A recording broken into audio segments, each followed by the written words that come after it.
Hello viewers, আসসালামু আলাইকুম। কেমন আছেন সবাই? আশা করি ভালো আছেন। আমিও ইনশাল্লাহ ভালো আছি। তো দেখেন, আজকে আপনাদেরকে আমি লাল শাক রেসিপি তৈরি করে দেখাবো। লাল শাক রেসিপিটা হচ্ছে, শাক কিন্তু কুচি করার আগে ধুইতে হয়। এটা কিন্তু সবাই জেনে রাখবেন। যদি কুচি করার আগে ধুই তাহলে শাকের যে গুণগত মান এটা থাকে, না হলে কুচি করার পরে যদি আমরা ধুই তাহলে কিন্তু শাকের গুণগত মান কিছু নষ্ট হয়ে যায়। তো দেখেন, আমি শাকগুলো কিন্তু ভালো করে ধুয়ে নিয়েছি, পরিষ্কার করে ধুয়ে নিয়েছি, বেছে অল্প অল্প করে।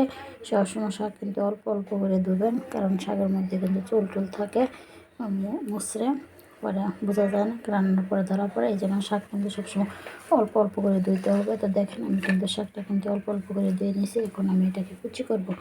কুচি করে তারপর পেঁয়াজ রসুন সবগুলো কুচি করে দিয়ে রেসিপিটা তৈরি করে দেখাবো। তো এখন দেখেন, আমি শাকটাকে কুচি করব। দেখেন বন্ধুগণ, আমি শাকটা কিন্তু প্রথম ধুয়ে নিয়েছি, তারপরে কিন্তু বড় বড় টুকরা করে কুচি করেছি।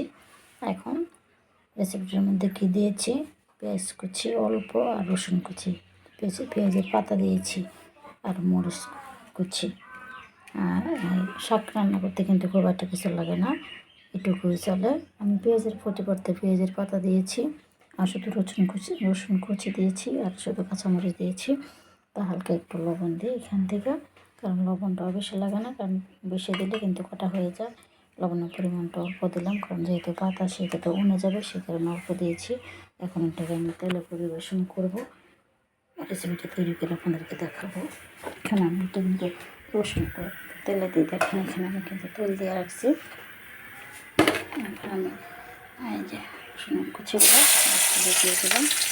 এখন যখন বাদামি কালার হবে তখন কিন্তু আমি এটাকে শাকগুলো দিব। সেটাকে বাদামি কালার করতে হবে। এটা শাকগুলো কুচি করে দিচ্ছি। এখন দেখুন বাদামি কালার করবো। আর সবসময় শাক কিন্তু কাটার আগে দিতে হবে। কাটার আগে দিলে শাকের থাকে, শাকের মধ্যে শাকের গুণগত মান থাকে, গুণগত মান নষ্ট হয় না। এই জন্য শাক কাটার আগে আপনারা দিবেন। আর যত বড় করে টুকু করে দেন অত বড় করে টুকু করবেন, আর খুশিটাও খাবেন। দেখুন, আমার পেঁয়াজ কুচিগুলো কিন্তু বাদামি কালার হয়ে গেছে। এখন কিন্তু আমি যেটুকুর মধ্যে লবণ সেটুকু উপরে উঠলে দিই। দেখেন, যে উপরে উঠলে দিচ্ছি। এখন থেকে নেড়ে ফেড়ে তারপরে আমি বাকি সবগুলো দিয়ে দেবো। নেড়ে ফেড়ে এটা না দেবো, এটা তেলেগুলো পুড়ে না যায়, শাক থেকে ভরে তাড়িতে দিলে এই জন্য অনেকক্ষণ নেড়ে ফেড়ে এখন বাকি শাকগুলো কিন্তু সব দিয়ে দিই। বাকি শাকগুলো দিয়ে ফ্লেভারটা কিন্তু কমিয়ে দিব, যাতে কারেন্টটা বের হওয়ার জন্য। কারেন্টটা বের হলে তাকে কিন্তু আবার বাড়িয়ে দিই। এটা না দিয়ে দেওয়া হয় তখন কিন্তু এটাকে দেখুন বন্ধুরা, আমার রেসিপিটা কিন্তু প্রায় হয়ে গেছে। লাল শাক রেসিপি সিদ্ধ পাওয়া হয়ে গেছে। এটা কিন্তু কম সিদ্ধতেই খাবো, শাক সবসময় কম সিদ্ধতে খাওয়া ভালো। বেশি সিদ্ধ করলে শাকের গুণগত মান থাকে না, আর স্বাদের চেষ্টা থাকে না। সেই জন্য আমরা কম সিদ্ধ করেই খাবো। তো শাকটা ধরে প্রায় হয়ে গেছে। এখন আমি এটাকে আর একটু পরে উঠিয়ে ফেলবো। আমার এখন আর ডাকবো না, এখন ডাকলে কিন্তু তাদের শাকের কালার পরিবর্তন হয়ে যাবে এবং শাকটা টেস্ট নষ্ট হয়ে যাবে। এই জন্য এখন আর ডাকবো না, শাকটা কিন্তু হয়ে গেছে। আর একটু হলে আমি কিন্তু উঠিয়ে ফেলবো। এখন রেখে দেখেন, আমার রেসিপিটা কিন্তু হয়ে গেছে। লাল শাকের রেসিপিটা কিন্তু হয়ে গেছে। এখন কিন্তু মিষ্টি দিয়ে হবে, দিয়ে তারপরে পরিবেশন করবো। দেখেন কি সুন্দর হয়েছে, টকটকে লাল এবং কি সুন্দর নরম হয়েছে। এটা কিন্তু দেশি শাক, যারা খাইবেন না এগুলোতে এরকম সুন্দর হয়েছে। আর এখন স্বাস্থ্যকে সেহেতু আমরা বেশি বেশি শাক খাবো, লাল শাক, বেশি করে লাল শাক। এখন কিন্তু রেসিপিটাকে উঠিয়ে দিই। দেখেন বন্ধুগণ, আমার রেসিপিটা কিন্তু হয়ে গেছে, লাল শাক রেসিপি। তো লাল শাক রেসিপিটা আসলে কিন্তু দেখেন কত সুন্দর দেখাচ্ছে, কত গাঢ় লাল টুকটুকে। এটা দেশি শাক।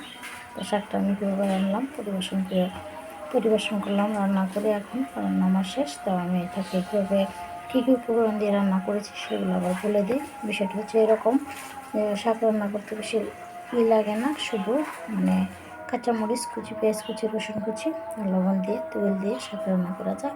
আর শাক কিন্তু বেশি ঢেকে দেবেন না। আর শাক কিন্তু কাটার আগে, কুচি করার আগে কিন্তু ভালো করে ওয়াশ করে নেবেন, এটা হচ্ছে সবচেয়ে বড় কথা। আর এভাবে রান্না করলে কিন্তু শাকের টেস্ট থাকে এবং সুস্বাদু থাকে, এবং একটু বড় বড় করলে তাই এটা হচ্ছে শাকের কলা কৌশল রান্না করার নিয়ম। তাই রেসিপিটা আপনারা রান্না করবেন এবং খাবেন এবং আমাকে কমেন্ট করে জানাবেন। সবাই ভালো থাকবেন। আল্লাহ হাফিজ। সবাইকে ধন্যবাদ।